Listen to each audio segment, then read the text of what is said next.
another episode of The Man Space.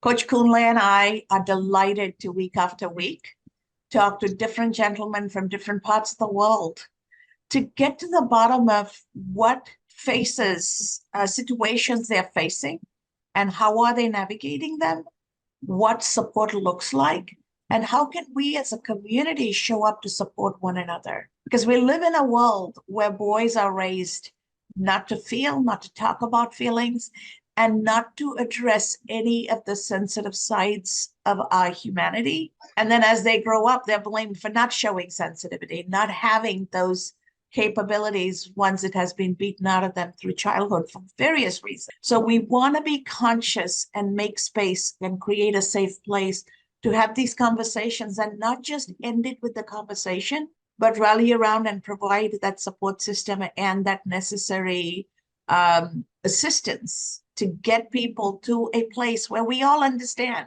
that we're feeling beings who happen to be able to think and act. And that is all of us, gender neutral. And how do we make that happen is our ultimate impact creating goal. So today to have this conversation with us is William Bill, somebody both Kunle and I know through his tech work and his social engagement. Bill is somebody who is very keen in providing technology services and solutions in his marketplace, where he is from Nigeria and the African continent. But he is also equally keen in making sure the social impact and the social progress takes place so that the environment is conducive for him to continue to serve in his various capacities. Bill, welcome to the Man Space. Thank you very much for having me. I appreciate it very much. A pleasure. So as we get started, I want you to take a moment and talk about why technology for you as your craft and your gift to the world, right?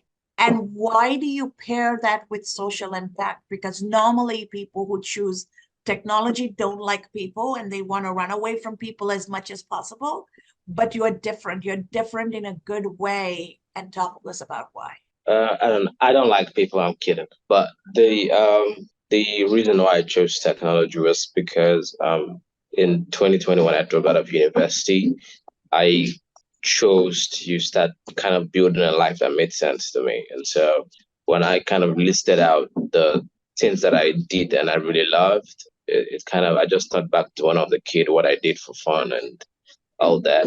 And technology was right on the top of the list. As a kid, I was designing things with software and I was having really good time without anyone having to ask me to do that. And so the reason why I went down with technology is something I enjoy to do. So no matter how strenuous the projects might be sometimes, for me, it's all fun every day. It's just like having fun every day. And so that's what I want to stick with. Wow. That's absolutely fantastic, Williams. And I mean, I know you and I know how, skillful you are in what you do, going by some of the things you've done. And I know a lot of people, a lot of young men, young women who are watching, and they also somehow fancy the niche where you are operating within. But sometimes most people think, okay, people who are like you, they tend to have a certain emotions or they tend to not show certain emotions. How do you think you can blend what you do with you living your life, to the fullest, optimally, showing who you are as a man, and as well as respecting the fact that you are human and you are vulnerable, you show your emotions, you don't keep to yourself. Because most people might think people who are in the IT world live in isolation because they need that time to think, to process things. How do you balance all of this together, Will? A big part of it is, do I see technology, and I talk about this all the time with friends, is we all apply technology in different ways and we all think about it in a different way. So whenever you try to apply or use technology in a general way, you never really tend to create anything that makes sense to you. And so the way I see it is you have to define, what you want to do personally, technology wise, or whatever you want to do. And then consciously applying that every day. And when you do that, you can then express your full self at work, and but when you are doing it, when you don't define that and you try to go with what generally everyone else does, you're gonna tend to have to hide parts of yourself in the process of doing that. So you have to really define who you want to be, how you want to approach your work with me in IT and software development projects. The way I'm going to approach projects, the way I'm going to run projects is going to be different from another company or another person. And I find that whenever I try to apply someone else's to your kind of way of doing it, then that's when I start running into problems. So to express my full emotions and my style, I have to always be in my own lane and doing things my own way. I love how you layered in your own purpose, being yourself, right? And being intentional about it. So, how do you make sure you don't let the environment shift you because the pressures are there? A lot of times people succumb to pressure, and it takes something unique to not succumb to it. How do you do that? It's uh it's a whole process. So it kind of I feel like I'm still in that process, but to start with, to be able to put yourself in a position where you're less susceptible to other people's opinions and cultures, is to first of all sit down and truly define who you want to be and what you want to show up as and what's most important to you. And once you define that clearly, it serves as a filter that you use to filter everything that comes your way. So if people are suggesting, hey, do this, and you filter it through, your own, how you want to show up, your own kind of personal culture, you are gonna find it easy to make decisions. You're gonna find it easy to say yes to things and no to things. And an example, for example, is this. But I talk about the fact that they have lots of people that don't really understand their culture, and this is different. So because they don't understand their culture, they tend to adopt every other culture but their own. And doing this, they never truly understand who they are, and they never really achieve their potential. And so bringing that to daily work and life, if you don't truly know who you are, what you want to show up as, you're gonna be showing up as a different person every day. And yeah, that's you're gonna run into problems. You're gonna be easily influenced to do things because you don't have a kind of something that you filter your decisions through or your life. Yeah, through. So that's how I do it, and I'm still learning, but I had to start the process to be able to get to this point. That's so wonderful. That's so wonderful. One thing that keeps repeating itself in the words that you are churning out is the fact that you need to be yourself. And I think that is one thing anyone who is listening could pick and really, really, dwell on. And that's the essence of life. We are not in this life to be a copycat. We are not in this life to, to just divorce ourselves from our being or our identity. And that's what you keep reiterating. Absolutely wonderful. There is one thing I also know about people who are into the tech world, just as you are. And let me even cross a little bit. The IT world has offered us a lot in terms of business, in terms of creating a rise in the world generally. But don't you think it pushes people to maybe isolation or not communicating or not creating physical connection enough? What is your advice for people? Because the more we go into the screen world, the more it dissociates us from ourselves. How do you think we can manage this, or how do you think young men who are watching can manage this so that we can, both feel that digital world and then we still feel the physical connection, which is also part of the essence of life? William. So I think a quick statement that's gonna pretty much define how I'm gonna answer the question is, just because you can have robots in your house doesn't mean you have to.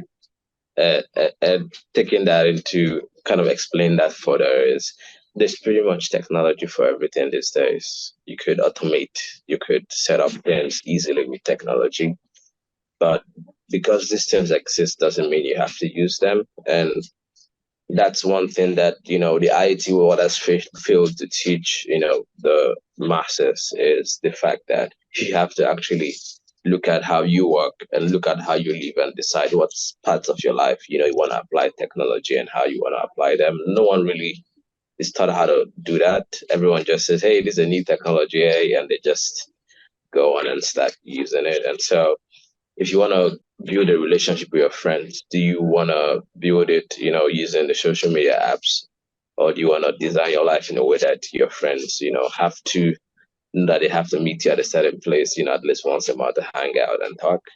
Um, if we're not really being conscious about that, not really our fault, is the fact that no one is really teaching us how to apply technology responsibly.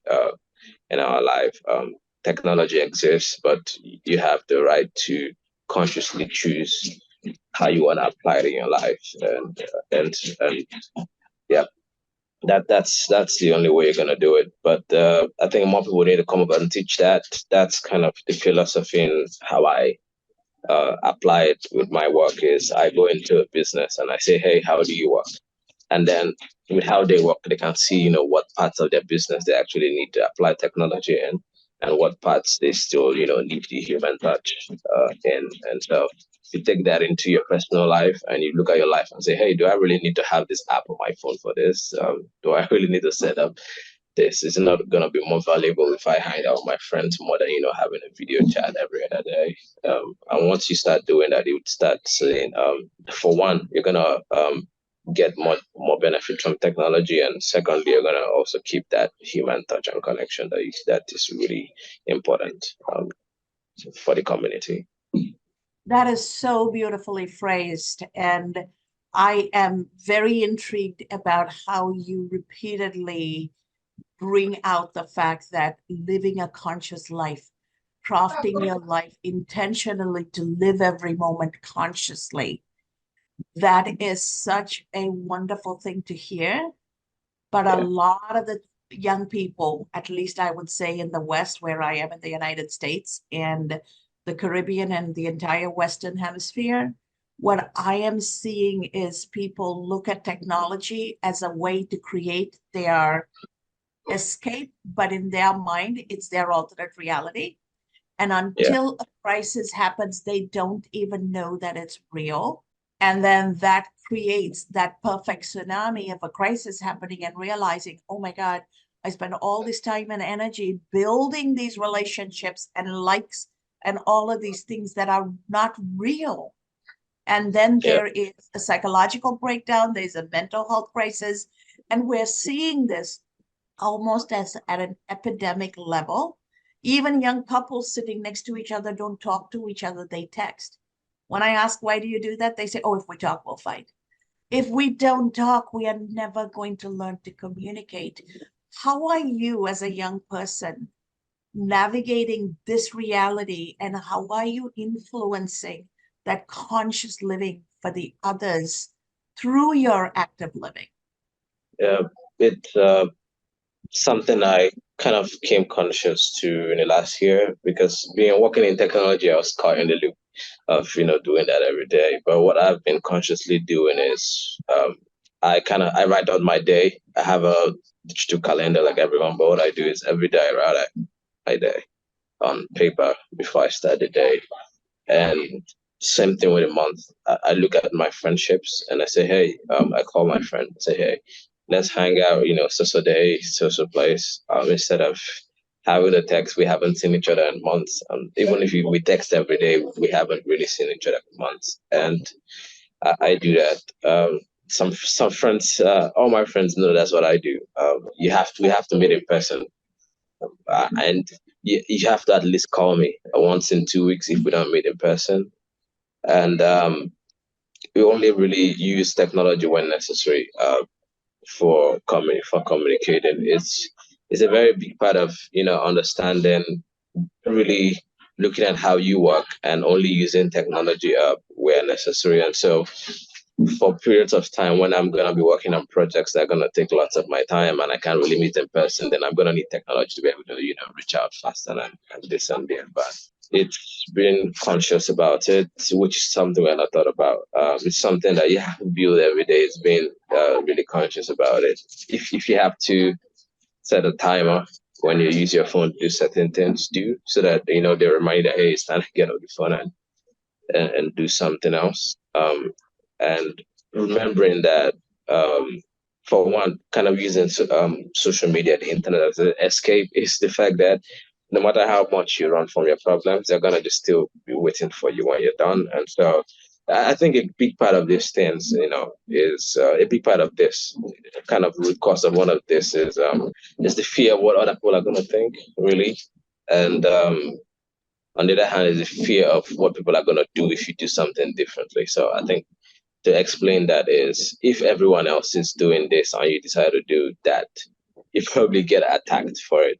But I find that to be able to make any change, talk from for all I've talked about so far, to be able to make any real change, you have to truly show up as yourself every day, no matter the consequences. Because at first it's gonna be hard, no lie.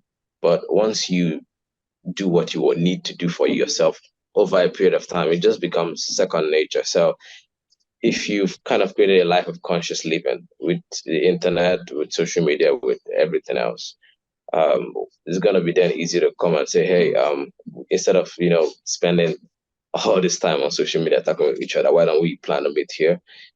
Instead of doing this, why don't we do that? You're gonna be able to say no, that doesn't make sense because this without fear of judgment. But you just truly have to show by yourself for a period of time and get used to it. And the truth is, it's gonna be scary in the beginning, but it's something that has to be done because I make jokes about why midlife crisis is a thing. I think midlife crisis, in my opinion, is a thing because people spend most of their life living how they think people want them to live, and then when you're in your mid ages, you have no one to tell you, or that really, or it does you don't really care about it that much, and then you're asking yourself, who the hell am I? And so yeah, it's something that needs to be done. Mm.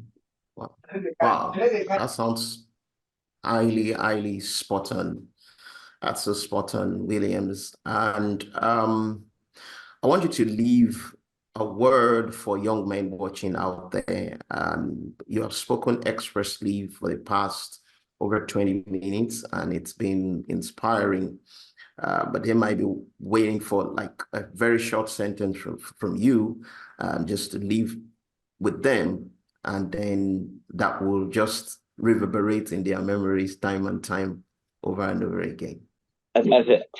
For us men, we have things that we need to do, responsibilities and stuff. And if you think about the past, what has happened in the past, what has happened in the future, what's going to happen in the future, you're going to be really worried and slowing down on actions you need to take. So for one, you need to focus on the moment.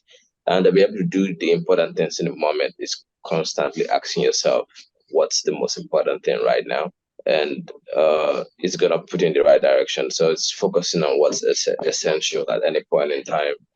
Uh, is what's going to, keep you guided onto achieving the life that you really want. Just focus on what's essential. You ask yourself before you make a purchase, how you spend your time. Is this really important right now? If it's not, then you move on to what's important. I think that's how I live my life. I think it's something that's going to be valuable to anyone out there if they apply it. Thank you for that words of wisdom, William. As we get ready to wrap up, it's amazing how time flies when we're having an insightful conversation.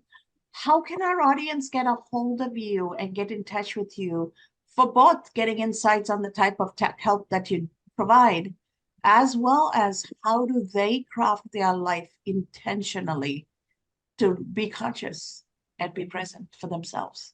Can easily, I'm most active on LinkedIn, which is William Spill Jr. on LinkedIn. At every other platform I'm on, it's outside work stuff. It's the BOA. For every other platform I'm on other than LinkedIn.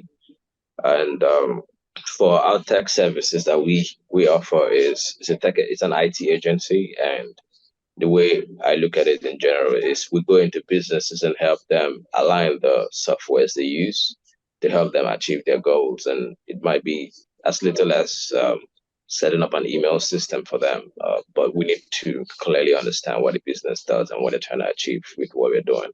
And that's how we operate on any project we do. If we see that we can help, then if we don't really understand how the business works, then we don't take on the project, because if a business doesn't know how they operate, then we can't really do anything to change, solve their problems. And that's how my IT agency operates. We need to understand and then apply technology. And that's the same thing with living consciously, is really understanding, one, what's important to me, not what's important to my friends or whatever. What do people think is important to me? Is what's important to me. And then you then look for the things that you need to be able to build that life that's important to you. And every decision you make should filter through what's really important to you, how you want to show up. That's how you build a conscious life, a conscious way of living, or a conscious way of applying technology, is by asking the question of what's the most important thing right now. Wow, sounds good. Dr. Cass, we've been having a very great time with Williamsville right in there. And like you said, our time flies. We've got to go. Thank you so much, Coach Kunlan. Williams, it has been an absolute pleasure. And we work on social causes together, so it's an absolute joy to co-create and collaborate with you. Cannot wait to continue to make impact amongst ourselves as a community and expanding across the continent. And to our audience out there, don't just go through the motion of doing your tasks and doing your job. You're more than your job. You're an actual living, breathing person. Take a moment to become consciously aware of who you are and what you need. How do you serve you? What is going to be serving you? And from that place of recognition and understanding, then reach out and give of yourself to the world, because that's where true impact and lasting peace is going to come for you and those around you.